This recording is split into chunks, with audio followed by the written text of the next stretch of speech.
Hello বন্ধুরা, আজকে আমরা এ লেটার থেকে একটি পেন্সিল ড্রয়িং করব।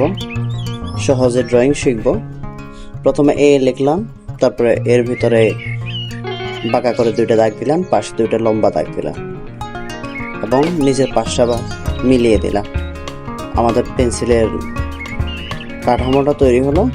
নিচের রাবার যেটা থাকে ওটা তৈরি করে দিলাম, ভিতরে লম্বা লম্বা দুইটা দাগ দিয়ে দেব, তাহলে আমাদের পেন্সিলটা ড্রয়িং হয়ে যাবে। এরপর আমরা কি করব, আমরা রং করব। নিজের মতো করে রং করে নেব। নিজের রুচি যেখানে যেমনটা ধরে, যার যেটা ভালো লাগে আমরা সেটাই করব। এভাবেই আমরা আমাদের ছোট সোনামণিদের ড্রয়িং শেখাবো। আমরাও ড্রয়িং শিখব। ড্রয়িংয়ের প্রতি অভ্যস্ত করব আমাদের ছোট সোনামণিদের। আর যদি ভিডিওটা দেখে ভালো লাগে অবশ্যই একটি লাইক করব এবং সাবস্ক্রাইব করব।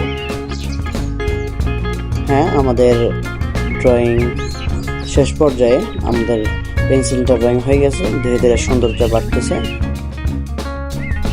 ভিতরে একটা রং করে দিলাম, উপরের যে পেন্সিলের কালো পেন্সিলটা থাকে ওটা তৈরি করে দিলাম, তাহলে আমাদের পেন্সিলটা ড্রয়িং